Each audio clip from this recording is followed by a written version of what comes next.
이 시간에는 진리가 너희를 자유롭게 하리라 라는 제목으로 우리 하나님 말씀 전하겠습니다. 오늘 말씀 보면 본문을 크게 세 단락으로 나누었는데 세 가지로 나누어서 살펴보겠습니다. 첫 번째로 예수 그리스도는 생명의 빛이십니다. 이제 요한복음 8장 12절 말씀, 오늘 본문 말씀이죠. 다 피고 계시나요? 12절 말씀은 다 같이 읽어보겠습니다. 시작. 예수께서 또 말씀하여 이르시되 나는 세상의 빛이니 나를 따르는 자는 어둠에 다니지 아니하고 생명의 빛을 얻으리라. 아멘. 나는 세상의 빛이다. 그 빛을 따라가게 되면은 생명의 빛을 얻으리라. 요한복음에 이런 말씀이 나와요. 예수님께서 자신을 밝히시는데 나는 하늘에서 내려온 산떡이니 나는 생명의 말씀이니 이런 말씀들을 많이 하죠. 예수님은 자기 자신이 내가 세상의 빛이라고 말씀했습니다. 왜 빛이라고 말씀하냐면은 세상이 죄악으로 말미암아 어둡게 되었기 때문에 그래요. 지금 계속 딴소리했던 이 유대인들, 종교 지도자들도 예수 그리스도 빛이 그 안에 없으니까는 어둠 가운데 있어가지고 진리를 얘기해도 그냥 전혀 못 알아듣는 거죠. 세상적인 암흑의 가치관과 사고방식으로 이해하려고 하니까는 이해가 도저히 안 돼요. 나중에는 화가 나가지고 막 돌로 치려고 했던 거죠. 나는 세상의 빛이다. 이 말씀은 또 다른 의미로, 같은 의미로 내가 하나님이다라고 하는 거예요. 내가 하나님이다. 성경 보면 하나님이 자신을 지칭하는 표현 세 가지가 있어요. 여러 가지 표현도 더 있지만 대표적으로 하나님은 누구누구시다라고 했을 때 이게 생각나는 거 있으십니까? 되게 유명한 말씀들. 하나님은 무엇이다라고 이렇게 정의 내리는 거. 맞아요. 세 가지 중에 하나 나왔어요. 하나님은 사랑이시라. 그리고 하나님은 빛이시라 나오고, 또 마지막 하나 우리 주보에도 실려 있어요. 하나님은 복이 1번 영, 2번 혼, 3번 육. 하나님은 영이시라. 아멘. 하나님에 대한 이게 지칭 세 가지가 나오는데 요한복음 4장 24절 하나님은 영이시니 예배하는 자가 영과 진리로 예배할지니라. 그래서 우리가 육체만 나와 있는다고 해서 예배가 아니라는 거죠. 영이라는 거는 하나님의 형상을 따라가지고 마음과 뜻과 중심이 하나님께 올려져 드리는 겁니다. 요한일서 1장 5절은 우리가 그에게서 듣고 너에게 전한 소식은 이것이니 곧 하나님은 빛이시라. 그에게는 어두움이 조금도 없으시다는 것이니라. 하나님은 빛이시라. 근데 예수님께서 내가 세상의 빛이라, 그것은 내가 곧 하나님이시다라는 것을 밝힌 것이기도 하는데 이분들이 이제 깨달을 리가 없는 거죠. 그러니까 예수님께서도 못 알아듣는다 그런 말씀은 없지만 성경에서 가장 많이 나오는 말씀 중에 하나가 깨닫지 못하더라, 그 말씀이 나요. 깨닫지 못하더라, 그거죠. 요한일서 4장 8절은 사랑하지 아니하는 자는 하나님을 알지 못하나니 이는 하나님은 사랑이심이니라. 내 안에 사랑이 없어요. 이웃 사랑이 없어요. 하나님을 알지 못하는 겁니다. 이게 하나님은 영이시고 하나님은 빛이시고 하나님은 사랑이십니다. 그 가운데 예수님은 오늘 본문에서 자신을 누구라고 얘기했냐면은 나는 세상의 빛이라. 세상의 빛 대신 예수님을 믿고 따르면 어떻게 된다고 했죠? 어두움에 다니지 아니하고 생명의 빛을 얻으리라. 우리의 마지막은 어둠 가운데 거하게 되면은 영원한 사망, 어두움 가운데 들어가게 될 것입니다. 바깥 어두운 데 가서 슬피 이를 갈미 있으리라. 바깥 어두운 곳이에요. 그래서 저는 지옥은 보지 못했지만 지옥을 예전에 이게 영화나 TV에서 표현하는 거 보면은 빨간 불이 타잖아요. 우리는 불을 빨간색으로 하니까는 빨간 불이 타가지고 거기서 이렇게 고통받는 사람들이 보이는데 바깥 어두운 곳이죠. 지옥은 빛이 전혀 없는 곳입니다. 어두운 곳이에요. 그래서 그 뜨거움이라는 것이 혹시 검은 불길은 아닐까, 그런 생각을 많이 해요. 우리가 생각하는 그런 육적인 불이 아니겠죠. 그 뜨거움이죠. 엄청난 뜨거움. 불과 유황이에요. 분명하게 성경에 나와요. 불과 유황이라고. 엄청난 뜨거움인데 그 뜨거움은 태양보다도 더 뜨거운 거죠. 우리의 DNA 세포 하나가 다 느껴요. 그걸 갖다가. 어쨌든 어두움에 다니지 아니하고 생명의 빛을 얻으리라.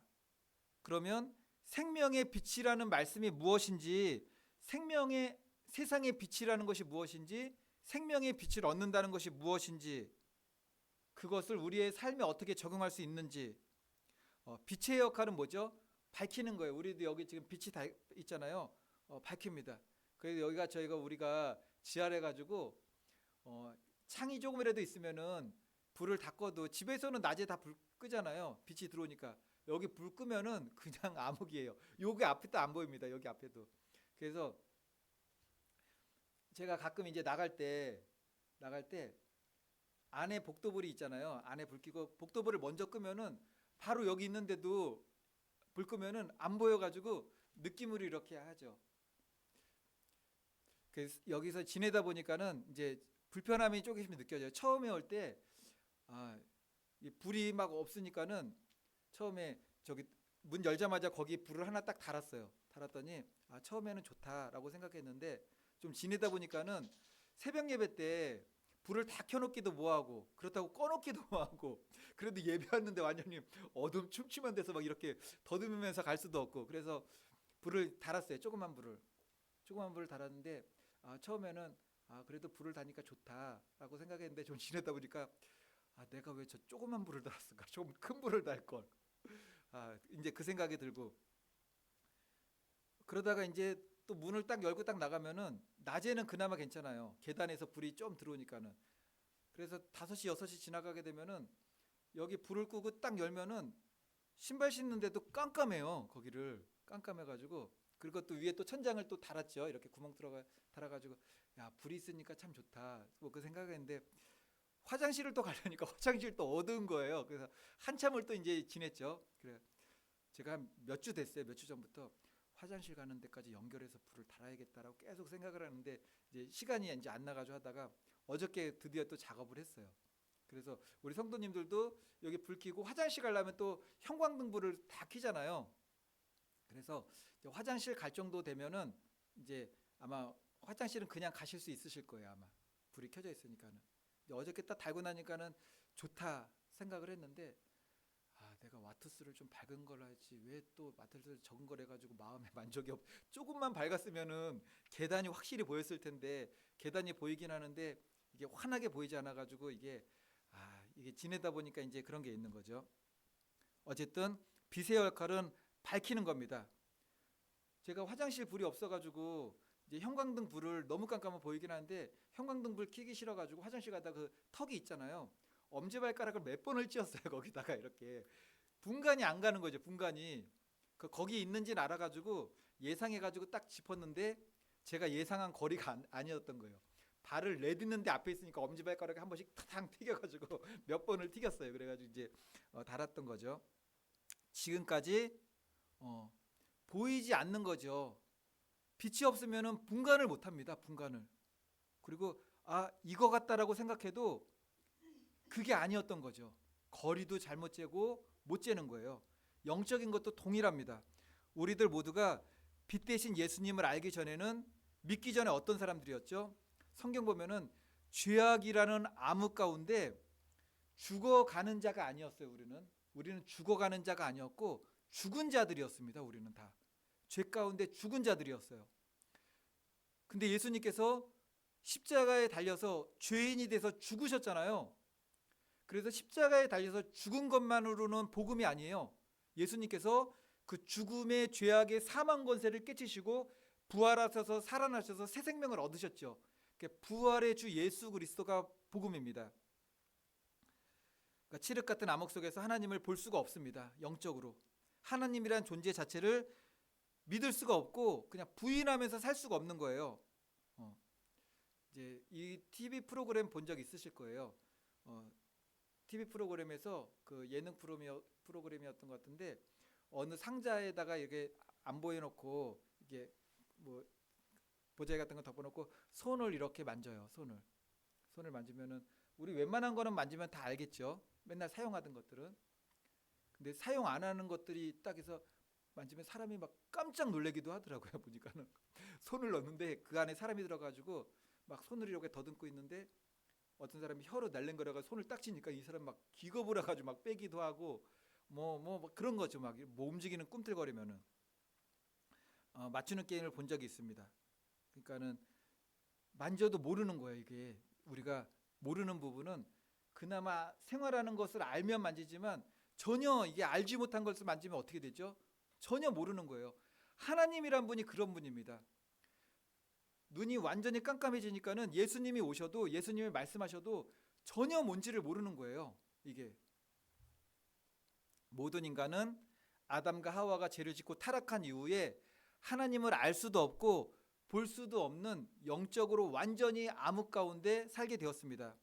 그래서 이사야서 59장 2절 보면은 오직 너희 죄악이 너희와 너희 하나님 사이를 갈라 놓았고 너희 죄가 그의 얼굴을 가리워서 너희에게서 듣지 않으시게 함이니라. 하나님의 얼굴 가려서 보지도 못하고 듣지도 못합니다. 죄악이 하나님과 우리 사이를 갈라 놓았습니다. 그래서 모든 인간은 우리의 창조자 되신 하나님을 볼 수도 없고 알 수도 없고 깨달을 수도 없는 상태가 되었어요. 그것은 죄악으로 인해 마음이 완전히 칠흑이에요. 완전히 암흑이죠. 암흑. 하나님은 태초에 세상을 창조하시기 이전인 영원 전부터 영원한 영원 후까지 동일하신 하나님이세요. 그런데 인간은 위대하신 그 창조주 하나님을 없다고 말하는 거죠. 믿지도 않고 다 부인합니다. 왜 그러한가? 죄 때문에 마음이 어두워져 가지고 모든 것이 다 막혀졌어요. 모든 것이 인지할 수 없는 상태가 되었습니다. 시편 4절 보면은 악인은 그의 교만한 얼굴로 말하기를 여호와께서 이를 감찰하지 아니하신다 하며 그의 모든 사상에 하나님이 없다 하나이다. 그의 모든 사상에 하나님이 없다 하나이다. 여호와께서 우리를 감찰하지 아니하신다. 하나님이 우리를 보긴 뭘 보냐? 하나님은 없다라는 거죠. 이제 창세기 3장 보면은 하나님의 형상을 따라 창조된 사람이 선악과를 먹으면은 선악과를 먹었던 그 배경적 이유를 아십니까? 뱀이 유혹했잖아요. 뱀이 유혹했는데 어떠한 말로 유혹했느냐면은 선악과를 그냥 먹으라 그러지 않았어요. 맛있으니까 먹으라가 아니라 선악과를 먹으면은 하나님처럼 된다예요. 하나님처럼 된다. 하나님께서는 선악과를 따먹는 날에는 정령 죽으리라 말씀하셨습니다. 근데 뱀은 유혹할 때 하나님처럼 된다. 눈이 밝아져서 하나님처럼 된다는 게 뭐죠? 이게 교만인 거죠. 왜 이런 말로 유혹했느냐면은 사단이 광명한 천사였잖아요. 교만으로 타락했기 때문에 우리의 끝은 교만이에요. 하나님을 떠난 인간들은 모두 교만입니다. 그런데 하나님께서 온 인류를 죄와 사망에서 구원할 방법을 가지셨죠. 그것은 하나님의 독생자 아들 예수 그리스도를 이 땅에 보내셔서 모든 인류의 죄를 담당하여 대속하여서 구원하게 이르게 하신 겁니다. 그래서 예수 그리스도의 사역을 보게 되면은 죄 가운데 교만해졌잖아요. 가장 낮고 낮은 그 일을 감당하세요. 겸손함을 계속 가르치시죠. 그러니까 진리는 겸손입니다. 겸손. 진리 자체가 또 겸손이에요. 제가 지금까지 말씀드리려고 한 것은 이제 인간이 타락할 때 어떤 상태가 되었는가 하는 거예요. 어떤 상태가. 인류의 죄가 들어왔을 때 사람은 하나님의 형상을 잊어버렸죠. 그리고 대신에 사단의 속성이 들어왔어요. 그 사단의 속성이 뭐죠? 교만이에요. 교만. 하나님의 형상을 잃어버린 자들은 교만입니다. 그래서 시편 4절 악인은 그의 교만한 얼굴로 말하기를 여호와께서 감찰하지 아니하신다. 하나님의 복인 뭘 보냐? 그의 모든 사상에서 하나님이 없다는도다. 교만입니다. 교만. 천사가 자기가 하나님이 되겠다며 교만하여 타락하였기 때문에 우리의 죄악의 본성의 끝은 교만이에요. 교만. 그렇게 교만한 겁니다. 그래서 하나님의 말씀을, 그 위대하신 전지전능한 하나님의 말씀을 안 듣는 존재는, 듣지 않는 존재는 교만한 존재밖에 없다라는 거죠. 그래서 하나님을 믿지 않는 이들은 겉으로 보면 잘 몰라요. 그러니까 영적으로 하나님 심판대 앞에 서게 되는 그 실체를 보았을 때는 교만한 존재일 수밖에 없다라는 겁니다. 물론 세상적으로는 도덕적으로 예의 범절도 바르고 겸손하고 예의도 있고 격식도 갖추지만 하나님 앞에서 영적 실체는 눈먼 장님으로서 교만으로 아주 똘똘 뭉쳐진 아주 바위보다도 더 단단한 그런 존재라는 겁니다. 왜 그들은 하나님을 알지 못합니까? 하나님을 보지 못하고 믿지 못합니다. 오늘 말씀 보니까는 그들에게 빛이 없기 때문이라고 그래요. 빛이 없기 때문에. 예수 그리스도는 죄악으로 어두워진 세상을 밝히시는 유일한 세상의 빛이에요. 그러니까 우리는 하나님을 절대로 볼 수가 없어요. 그러니까 하나님을 보려면은 어떻게 되느냐? 빛 대신 예수 그리스도를 통해서만 하나님을 볼 수가 있는 겁니다. 그러니까 그 중보자로 오신 거죠. 죄악 어두운 세상을 밝히시는 예수 그리스도를 따라가야만 나중에 영원한 생명의 빛 대신 하나님을 보고 만날 수가 있다라는 겁니다. 그러므로 세상의 빛, 생명의 빛 대신 예수 그리스도를 통하지 않고는 하나님을 알 길이 없는 거죠. 이제 제가 이 말씀을 또 드려볼게요. 하나님을 알지 못하는 이들이 얼마나 이게 교만하다고 제가 말씀을 드렸죠. 제가 말씀드리는 교만은 막 겉으로 막 교만하다 그런 거 아니에요. 영적으로 깊은 내면이 그러하다라는 겁니다. 술은 먹어도 됩니까? 먹지 말아야 됩니까? 성경은 술에 대해서 뭐라고 말씀을 하고 있죠? 이제 저도 예전에 직장 생활을 조금은 해봤어요. 조금은 청원 경찰을 좀 해봤었어요. 그때 학교 신학교를 다닐 때 그때 청원 경찰을 했을 때 다 이제 은행 직원들이었죠. 은행 직원. 그때는 제가 어렸으니까는 다 이제 뭐 다 어쨌든 간에 저보다 나이가 다 많고 막 그러신 분들이었어요. 그래 이제 지점장님이 굉장히 인격적이셨던 분이신 것 같아요. 하나님 믿지 않았는데 이제 제 결혼식 때도 뭐 오셨었어요. 그때 오셔가지고 저한테 술을 딱 권하셨어요. 술을 권하셨어요. 근데 제가 막 지혜롭게 말하고 그런 건 잘 못하잖아요. 저 하나님 믿어서 술 안 먹습니다 그랬어요. 그러니까 분위기 약간 좀 싸해졌어요. 그냥 청경이 그냥 지점장님한테 그 밑에 있던 뭐 성우되니까는 좀 안절부절 막 못하더라고요. 이렇게 해가지고 저는 이제 분위기 파악 전혀 못하고 그냥 그랬더니 그러냐고 그래가면서 이제 사이다 따라주고 그래서 이제 뭐 이제 그렇게 좀 무마가 되긴 했는데 어쩌다가 술잔이 도는 자리에 참석하다 보면은 꼭 술을 권하는 사람이 굳이 권하는 사람이 있어요. 이때 그리스도인들은 보통 뭐 다 설명하기는 힘들잖아요. 그래서 뭐 저 교회 다녀가지고 술 안 먹습니다. 이러면 그냥 보통 아니까는 저는 교회 다녀서 술 안 먹습니다. 혹은 저는 예수님을 믿기 때문에 술을 안 먹습니다. 라고 말하면서 이제 사양을 하는 거죠. 사양을 하는데 그러면 그때 성경을 알기라도 하는 듯이 성경 말씀을 가지고 술 마실 것을 강요하는 사람들이 있죠. 이거는 뭐 다들 경험하는 것들이에요. 어디 가든지 성경 보면은 술 취하지 말라고 했지 술 마시지 말라고 하지 않지 않았느냐 그러지.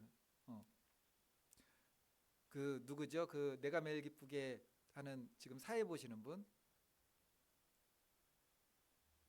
그 신현준 그분이 이제 간증하시는데 이게 근데 재밌게 말씀을 하시더라고요. 본인도 이제 예전에는 믿음이 없을 때는 안 마셔야 되는 거 알지만 그냥 그 분위기상 아주 한 잔씩이나 그렇게는 마셨었대요.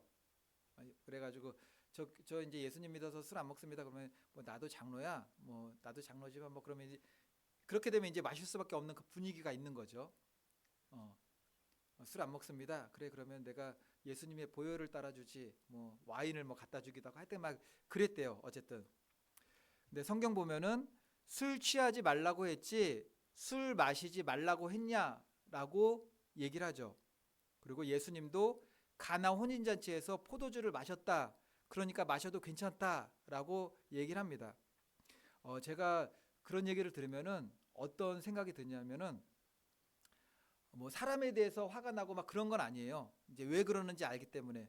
근데 하나님을 멸시하는구나. 너무 교만하다. 그러니까 영적으로 교만한 걸 모르는 거죠.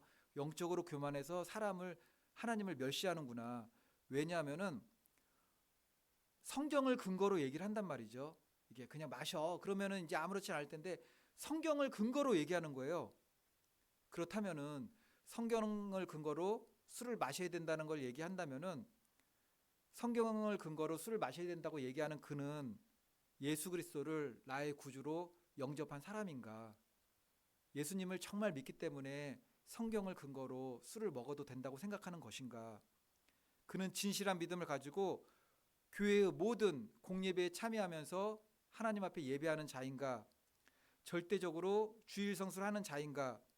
그는 하나님 앞에 바르게 11조 생활하는 자인가?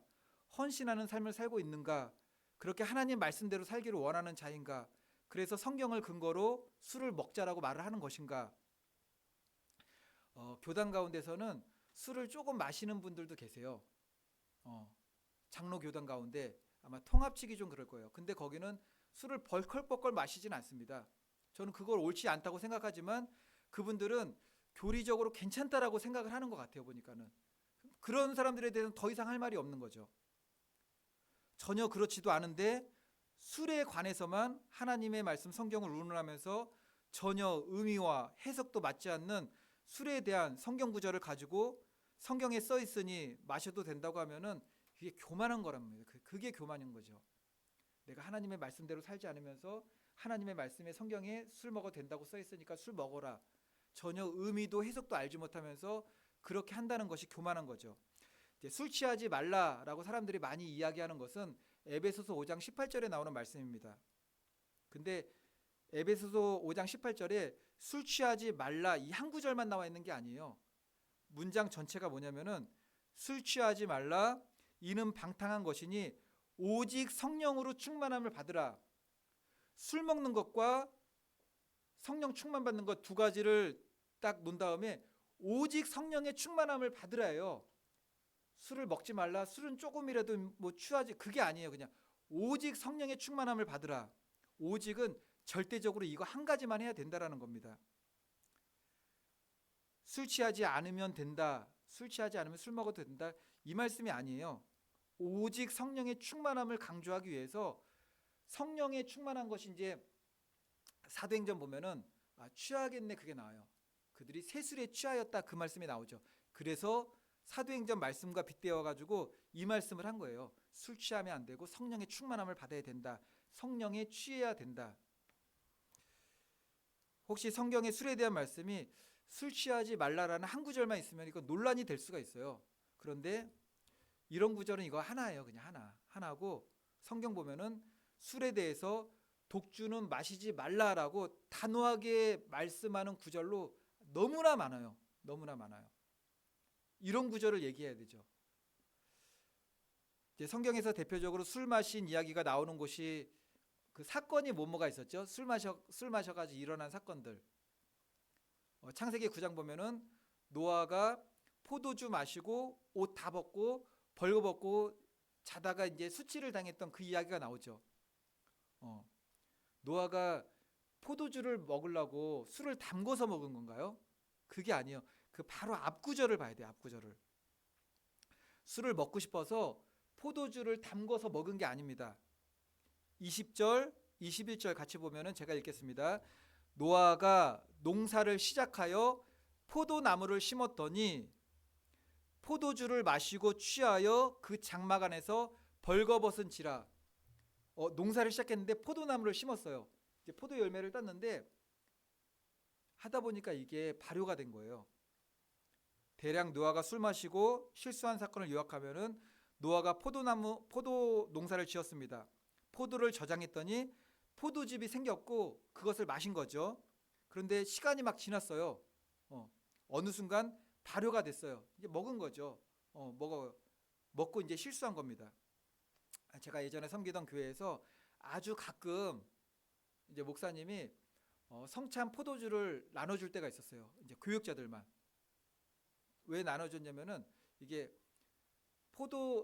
성찬을 하려고 포도즙을 직접 담갔습니다. 포도즙을 담갔는데 많이 담그니까는 이게 담근 순서대로 이렇게 쓰잖아요. 이렇게 쓰는데 수요하고 공급이 안 맞았던 거예요. 수요보다 공급이 더 많았어요. 그러니까 먹는 양보다 담그는 양이 더 많으니까는 나중에는 이게 약간 가려는 상태가 있잖아요. 가기 직전이었어요. 이제 그거 이제 버리기 아까우니까는 다 주셨던 거예요. 이렇게 교육자들만 부목사들하고 이렇게 딱 줘가지고 그냥 그거 음료수로 마셨는데 보니까 제가 술은 아닌데 약간 발효되려는 느낌이 있잖아요. 그게. 근데 그걸 내가 마실 때 기분을 알아요. 딱 마시면은 뭐 다른 분들도 그럴지 모르겠는데 어깨가 이렇게 축 이렇게 눌러지는 것 같더라고 이게. 뭐가 약 먹으면은 약 기운 딱 들어오는 게 느낌이 날 때가 있잖아요. 근데 저는 그걸 막 성찬할 때 포도주를 먹으면 괜찮았는데 이제 버릴 수 없어가지고 딱 먹은 그걸 먹으면은 어깨 있는 데가 이렇게 좀 누르는 것처럼 이게 좀 이렇게 딱 이렇게 돼요. 그냥 힘이 빠져요. 그냥 힘이 식곤증 오는 것처럼 이렇게 힘이 쭉 빠지더라고. 아 그래서 그렇구나. 사람들이 흔히 예수님도 포도주 마셨다고 하는데 가나 혼인잔치에 등장하는 포도주는 술 마실 목적으로 담근 포도주가 아니에요. 그거는 이제 지금도 아프리카 가게 되면은 물이 없잖아요. 지금도 2025년도에도 아프리카 우물 파주기 운동하는 데가 굉장히 많습니다. 교회에서 많이 하죠. 마을에 우물이 없어요. 그래가지고 뭐 이제 광고 나오는 거 보면은 뭐 어린 아이가 여자아이가 뭐 12살짜리 아이가 막 2시간을 걸어가지고 물동이를 쥐고 가가지고 물을 떠오는데 또 갔다 오면 반은 흘리고 그런 얘기 나. 2025년 지금 이 시대에도 물은 귀한 곳이 있습니다. 근데 2000년 전에 지금으로부터 2000년 전에 그리고 창세기 보면은 물 없어가지고 이사 가고 막 우물 파기 싸움하는 거 있잖아요. 이삭이 가면은 우물 파면 또 뺏고 우물 파면 또 뺏고 그런 지역이었습니다. 팔레스타인이. 아프리카 같은 곳은 더 심하겠죠. 그러니까는 포도 농사를 짓고 포도즙을 먹은 거예요. 포도즙을. 지금도 물 먹는 사람들 있잖아요. 물 먹도 저도 가끔 가다가 물 대신에 음료수 있으면 음료수 마십니다. 그 용도로 먹었던 거죠. 포도즙을 물 대신 음료로 사용하면서 그렇게 했던 겁니다. 지금 여름 되면은 목마를 때 물 대신 우리가 먹는 과일 뭐가 있죠? 수박 막 잘라 먹잖아요. 그런 거예요. 그런 거. 그런 거예요. 그렇게 물 대용 음료로 그곳에서 포도즙을 먹었어요. 독일에서 맥주가 발달한 이유도 동일합니다. 동일한 환경적 조건이 석회암 집안이래요. 그래서 물에 석회가 많아요. 석회가. 석회 많이 먹으면 어떻게 되시는지 아시죠? 요로결석 걸려 보셨습니까? 요로결석? 제가 요로결석 한번 걸려가지고 그 이제 물을 많이 먹는데 어젠가 한번 걸렸어요. 그래가지고 엄청 고통스러운 그게 한 적이 있었죠. 물 구하기가 어려웠대요. 독일이. 그러니까는 이렇게 하다 보니까는 맥주를 나온 거죠. 맥주. 그러니까 그 사람들이 만든 맥주는 우리 같이 술집에 가서 먹으려고 만든 맥주가 아니에요. 지금은 이제 그렇게 뭐 발달을 했겠지만 목이 마를 때 마실 물이 지금은 충분합니다. 그러니까 술을 먹고 싶으면 술을 먹는 거예요. 근데 지금은 목이 마르다고 술을 먹으면 안 되는 거죠. 그 당시에는 물이 없어가지고 과일즙을 먹었는데 과일즙에 발효가 돼가지고 쓸 기운이 돼가지고 노아도 그렇게 실수를 했는데 성경에 그런 사건이 나온다고 술을 먹어야 된다라고 먹을 수 있다라고 그러면은 성경을 전혀 잘못 해석한 겁니다. 그런데 하나님도 믿지 않는 사람들이 하나님 말씀을 운운하면서 성경 구절을 자신이 술 먹는 근거로 삼는다. 그리고 믿는 사람들에게 분명히 내가 그리스도인이기 때문에 먹지 않는다고 했는데 술을 먹으라고 권한다. 이게 교만하다라는 겁니다. 근데 오늘 말씀하고 연결시켜 보면 어떠한가 하면은 12절 다 같이 한번 읽어보겠습니다. 예수께서 말씀하여 이르시되 시작. 예수께서 또 말씀하여 이르시되 나는 세상의 빛이니 나를 따르는 자는 다니지 아니하고 생명의 빛을 그러니까 어두운 거예요. 그러니까 하나님 말씀을 잘 모르는 거죠. 이게 술 한 잔 정도는 취하지 않으니 괜찮다. 술 한 잔은 예의상 받아야 된다. 술 한 잔은 건강에 좋다. 술 한 잔은 취하지 않습니까? 우리 기준으로 취하지 않을 수도 있지만 술 한 잔 먹고 운전하면 어떻게 되는지 아시죠? 그 음주운전으로 바로 걸려요.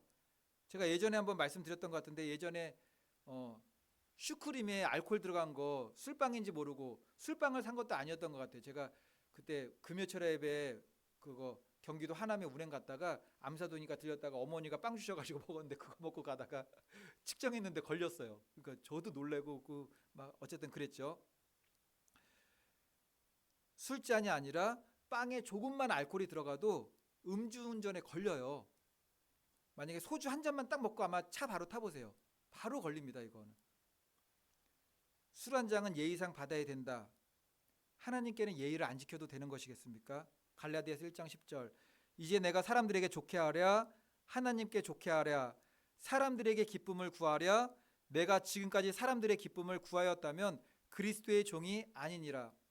우리 예수님 믿는 사람들이 저는 교회에서 믿음 생활하고 예수님을 믿기 때문에 저는 술을 안 먹습니다. 이렇게 정중히 이게 거절하는 걸로 족한 겁니다.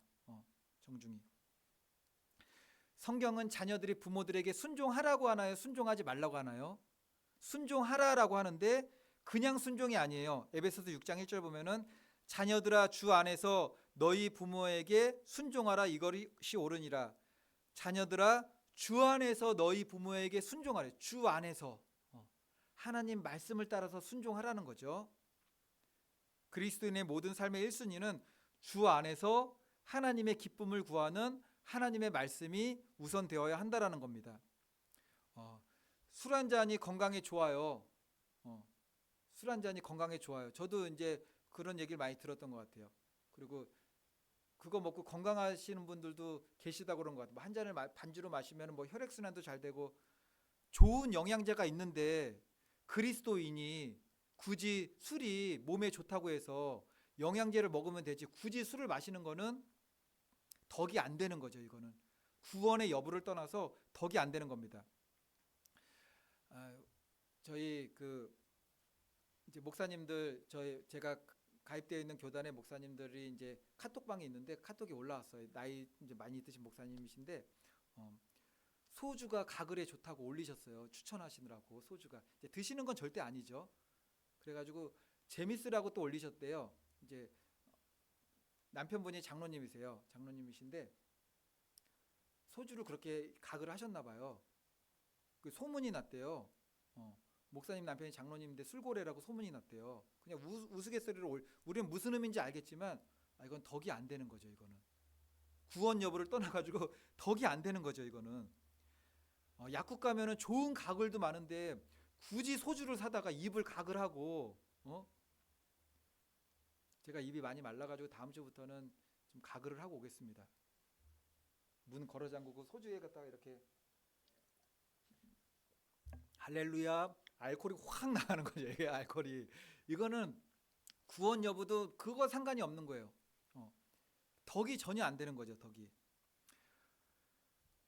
로마서 14장 21절 보면은 바울 사도가 이렇게 말합니다. 무슨 말을 하냐면은 고기도 먹지 아니하고 이 말씀은 한번 찾아볼게요. 로마서 14장 21절. 이거는 로마서 찾아보겠습니다. 로마서 14장 21절. 그러면은 신약 성경 259페이지쯤 될 것 같아요. 259페이지쯤. 신약 성경 259페이지. 롬 돼 있을 거예요. 롬. 259페이지 로마서 14장 21절.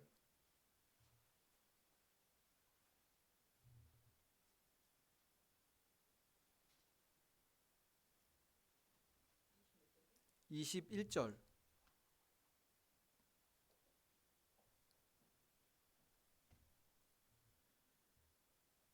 21절 고기도 먹지 아니하고 다 같이 읽습니다. 시작.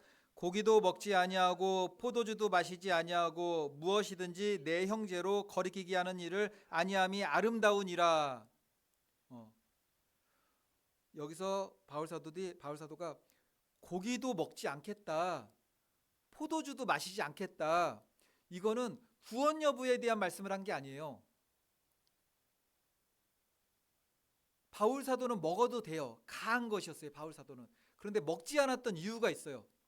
덕을 세우기 위해서예요. 덕을 세우기 위해서. 바울 사도 당시에 시장에서 파는 대부분의 음식, 특별히 고기는 우상을 섬기던 제우스를 섬기던 그 신전에 올라갔다가 나온 고기들이 다 시장에서 팔았어요. 우상을 섬기는 고기였습니다. 제가 말씀을 드려볼게요. 제사상에 있는 음식은 먹어도 되나요? 안 먹어야 되나요? 제사상에 있는 음식은 먹어도 상관없어요. 아무런 소용이 없어요. 그냥 먹던 이게 제사상에 올라가던 말도 우리하고는 아무 상관이 없어요. 이게 뭐 제사상에 먹는 음식은 거기 귀신이 붙어 있나요? 그게 그런 거 아니에요. 상관없어요. 상관없는데 사도 바울이 말해요. 상관이 없지만 제사상에 있는 음식을 먹음으로 인해 가지고 실족하는 이들이 있어요. 아, 먹어도 되는구나. 우상 연결되는 그래서 한국 교회는 전체가 먹지 않기로 한 거예요. 그냥 이거는 구원 여부에 상관없이 먹지 않기로 한국 교회가 약속을 한 겁니다. 이거는 그래서 먹지 않는 거예요. 가하지만 먹지 않는 겁니다. 사도 바울이 말하는 지금 고기를 먹지 않겠다, 포도주도 마시지 않겠다로 마찬가지입니다. 내가 먹는 거하고 내 구원과는 아무 상관이 없지만 혹 믿음이 연약한 사람이 실족하게 있기 때문에 이게 형제 사랑의 원리예요. 내 믿음은 괜찮지만 다른 사람의 믿음이 세워지는 것에 전혀 덕이 안 되는 거예요. 내가 먹게 되면은.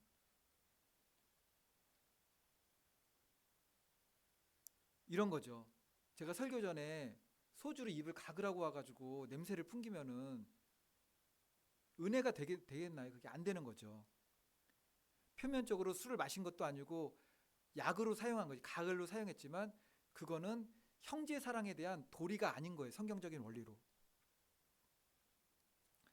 그래서 사도 바울은 이제 어떻게까지 얘기하느냐면은 고린도전서 8장 13절 보면은 그러므로 만일 음식이 내 형제를 실족하게 한다면은 나는 영원히 고기를 먹지 아니하여 내 형제를 실족하지 않게 하리라. 우리 믿음 생활에 중요한 거는 하나님 사랑, 이웃 사랑의 원리가 반드시 있어야 됩니다. 내 믿음도 중요하지만 다른 사람의 믿음도 돕는 역할을 해야 돼요. 음식 때문에 그것이 흐트러진다? 사도 바울은 고기도 영원히 안 먹겠대요. 그 맛있는 고기를 영원히 안 먹겠대요. 왜냐하면 그것 때문에 실족할 수 있기 때문에. 이것이 성숙한 그리스도인의 형제 사랑입니다. 그런데 분명히 안 먹겠다고 밝히고 내가 그리스도인인 거 밝혔는데 굳이 성경을 근거로 먹이겠다? 그래서 교만하다는 겁니다. 그게 눈이 어두운 거죠. 그게 성숙한 그리스도인의 형제 사랑이란 내 믿음만 지키는 것이 아니라 연약한 형제의 믿음까지 돌보는 것입니다. 이제 지난 2월 우리 형제들 모임이 있었죠. 진정이가 술을 마신 건 아니에요. 맛을 이게 입에 약간 됐는데 제가 그래가지고 한 달간 교회 피아노 정지시켰어요. 근신한 겁니다. 근신. 이유가 뭐냐? 그거 한 잔 가지 그거 입에 이렇게 됐던 거 가지고 지옥 가고 그런 거 구원하고 아무 상관없어요. 가장 먼저는 자신의 믿음, 진영이의 믿음을 위해서 그거 하면 안 된다는 것을 분명히 일깨워주려고 제가 피아노 반주 하든 안 하든 그게 무슨 상관이 있겠습니까? 그런데 의미를 부여한 거죠. 피아노 3월간 한 달간은 치지 마. 의미를 부여한 거예요. 또 하나는 진영의 믿음을 위한 것이고 또 하나는 우리 형제들이 안 믿잖아요. 지금 안 믿는 이들로 하여금 실족하면 안 되기 때문에 그들이 나중에 예수님 믿고 나서도 제가 거기서 한 잔을 받아봐요. 우리 그 동서가 목사인데도 한 잔 먹는데 나도 믿음 생활하면서 한 잔 목사도 먹는데 이제 그렇게 되는 거죠. 그게 그러니까 형제 사랑에 대한 이게 원리도 너무나 중요한 겁니다. 그래서 우리 주위에 그런 얘기 많이 하잖아요. 나 아는 사람도 장로인데 술 마시더라. 그래서 목회자들 사이에서도 어느 교회 가니까는 소망교회 가니까는 이게 부목사님들 모여서 장로님들하고 같이 와인 마시더라. 그 얘기가 실제로 나오는 거예요. 그래서 나 아는 사람은 교회 다니는데 담배도 피더라. 성경에도 먹지 말라는 술을 굳이 성경을 운운하면서 해석도 틀리고 의미도 틀린데 술을 마시게 해서는 그게 어리석은 겁니다. 어리석은 것. 오직 예수 교회에서는 저희가 이거 오직 예수 교회죠. 술 담배는 금합니다. 저희는 금주는 없어요. 우리 오직 예수 교회만 그런 거 아닙니다. 한국의 거의 대부분의 교회가 그래요. 우리 교회는 된다는 교회들은 그냥 그 교회는 되는 교회예요. 그냥 논쟁할 필요가 없는 거죠. 오직 예수 교회는 성도님들은 술, 담배는 주초를 금하는 겁니다. 그래서 많은 교회에서 임직 서역사 할 때 이게 집사님 서역사 할 때 이게 손 들고서 주초를 금하겠습니까? 아멘. 술 담배를 끊겠습니까? 아멘. 이런 서약을 받아요. 미국의 의학 협회지에서 보니까는 연간 술 때문에 500만 명이 정신분열증 진단을 받는데요. 그리고 술 때문에 2만 명 정도가 교통사고로 죽는데요. 술은 담배, 마약과 함께 가정과 사회와 국가의 적이며 영혼을 병원체로 만드는 면허 있는 도둑놈이라고 했어요. 술은 이게 법적으로 이게 허용이 다 된 거잖아요. 담배도 한국인삼공사에서 판매하잖아요. 다 법적으로.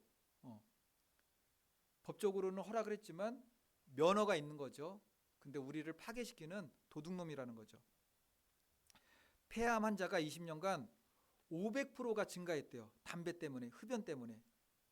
흡연의 증가와 폐암 환자 500% 증가는 정비례했답니다. 그리고 암 환자의 2분의 1, 2명 중에 1명이 술, 담배를 하는 사람이에요. 그리고 프랑스는 뭐 저게 와인이 유명하다면서요, 와인이. 그래서 프랑스의 일을 하는 능률이 365일 1년 가운데 30일이 없어진 것과 같대요. 30일이 그냥 술 때문에. 그리고 알코올로 인해서 손해액수가 뭐 70억 프랑 뭐 이런 내용이 나왔습니다. 뭐 이런 사회적인 통계를 둘째 치고서라도 성경은 술, 담배를 금하죠. 그러므로 오직 예수교회는 술, 담배를 금하는 겁니다.